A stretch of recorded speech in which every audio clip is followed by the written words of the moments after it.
He came, he opened the door, and he was screaming, "Come on, help me, somebody shot my mother and father." And everyone ran out of the bar, and that was it. They all took off. No, I had to stay. I was tending bar. They all jumped in his car and took off.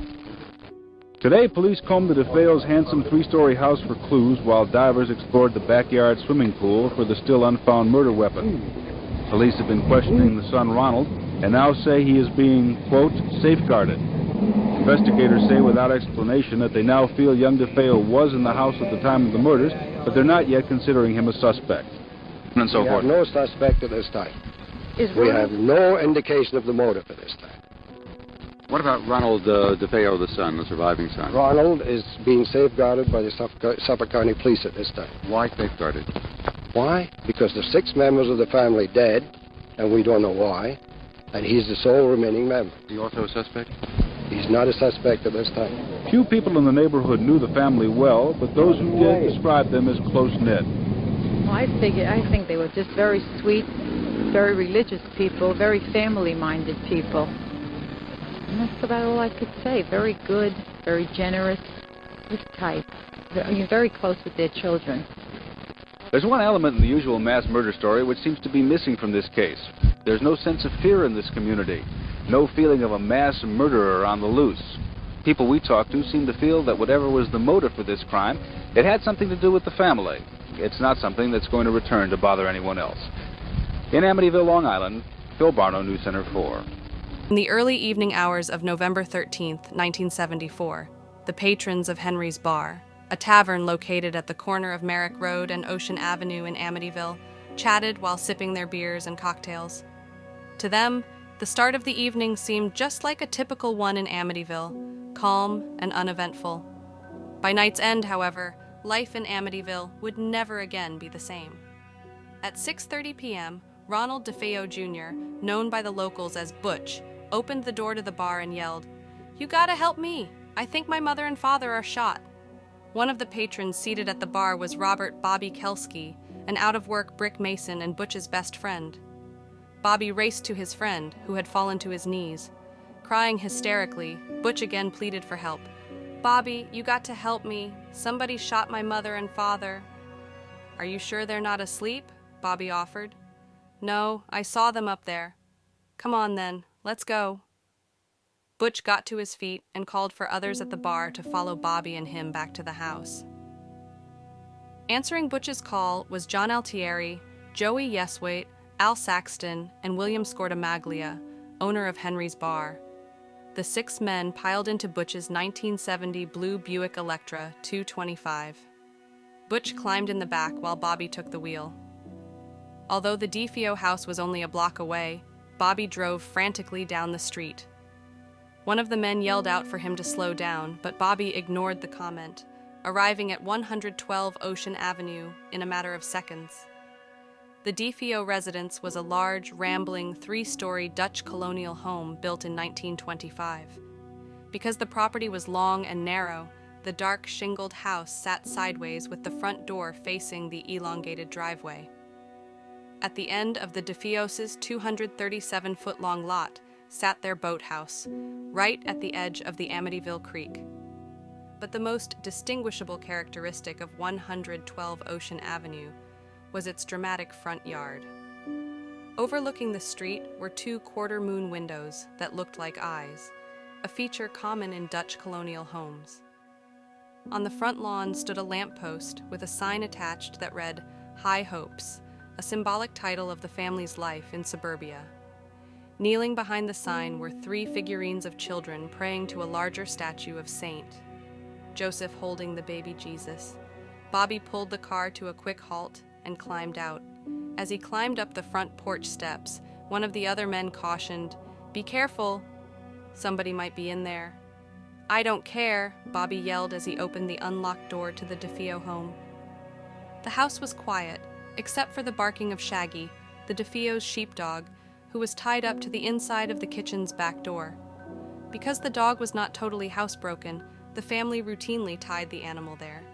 The interior of the DeFeo home was just as impressive as the exterior. To the right of the marble-covered foyer was the formal dining room with red velvet-textured wallpaper lining the walls. In the center of the room, Over the Dutch-style table seating 6 hung a crystal chandelier. A textbook belonging to one of Butch's younger siblings sat, unopened, on the table next to a bouquet of wilting red roses. Across the foyer was the living room, which contained a baby grand piano. Fronting the large fireplace was a pair of white satin-cushioned chairs.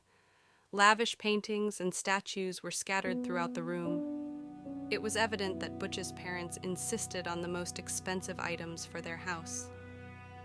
With Bobby Kelsky in the lead, the 5 men hurried up the stairs to the second floor.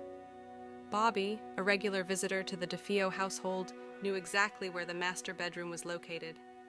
As they reached the second floor, they were overwhelmed with the stench of death.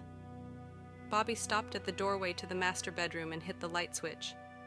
Before him lay Ronald Joseph DeFeo Sr., 43, and his wife, Louise DeFeo, 42.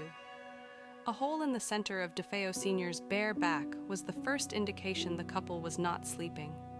Dried blood had trickled out of the wound, disappearing beneath the obese man's blue boxer shorts. In contrast, Louise DeFeo's wounds were not clearly ascertainable, because her body was buried beneath an orange blanket, as if she were protecting herself against the evening chill.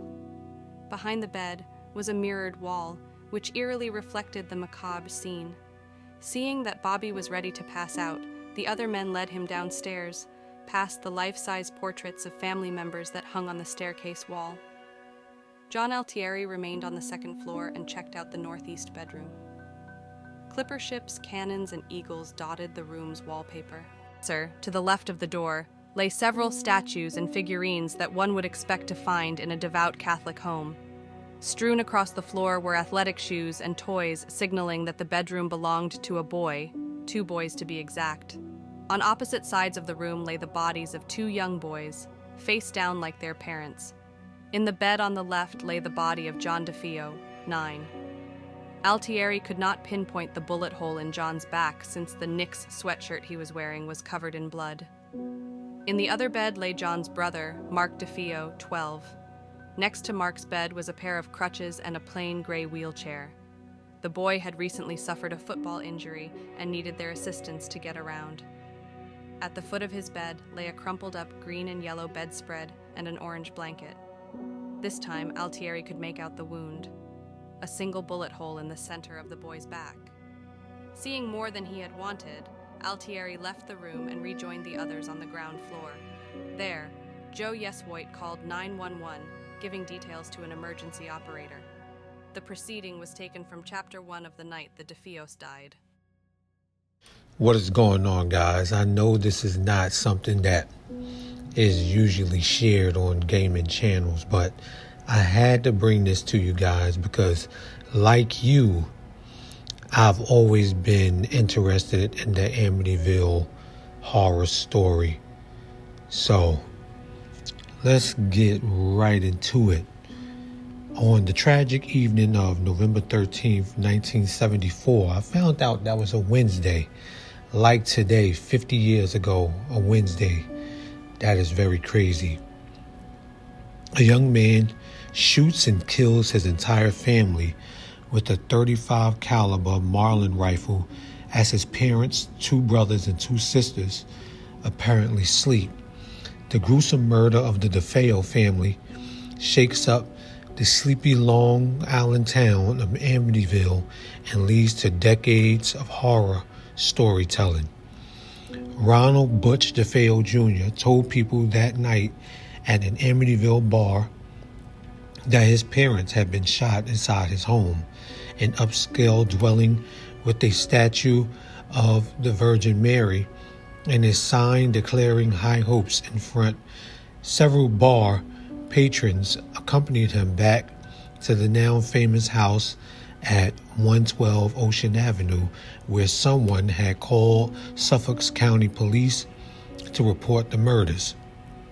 DeFeo, 23 at the time, initially blamed the familicide on the mob, but he confessed by the next day.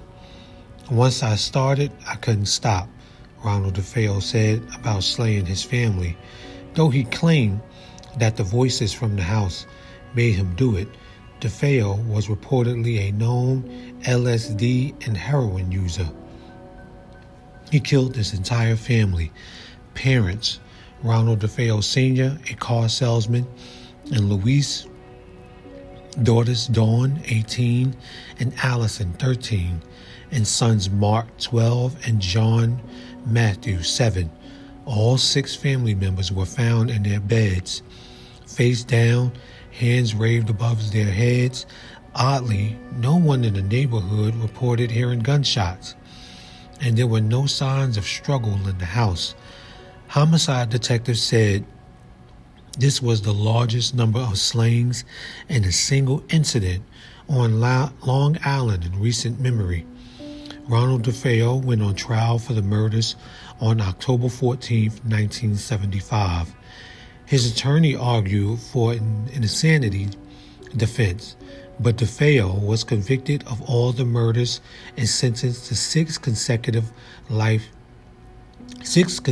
sentences of 25 years to life in prison.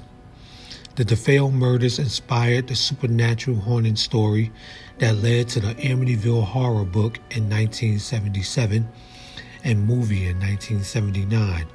But many Amityville residents, despite the haunted story, and claimed that the next family who moved into the house, George and Kathy Lutz, who allegedly experienced a horrifying demonic presence, made up the story as a hoax to capitalize on the tragedy.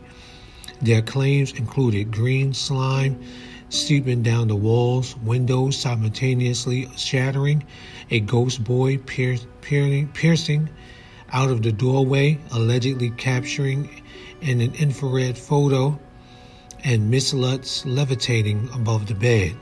The true Amityville horror skeptics say it is the all-too-real murder of a family at the hands of a son.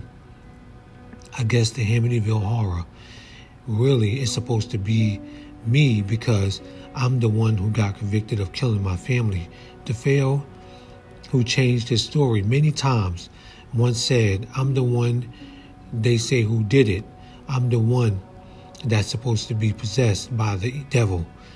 Ronald DeFeo died in March 2021 at the age 69 while serving a life sentence at the maximum security Sullivan Correctional Facility in Fallsburg, New York. He had made multiple appeals to the parole board throughout his prison term, but all were denied. He also has sought to have his conviction overturned.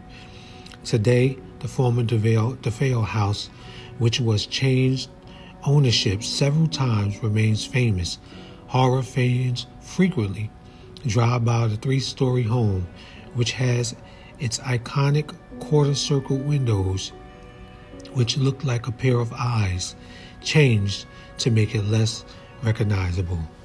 What a crazy story, guys. What a very, very crazy story here on Gaming with Unc. I know it's not the regular thing again to do on a gaming channel, but if you like stories like this and you like videos like this, I may do them every now and again. Let me know in the comments. Share your thoughts in the comments. 50 years ago, one of the most horrific horrors and murders took place on Long Island in Amityville. May the whole entire family rest in peace. Peace out.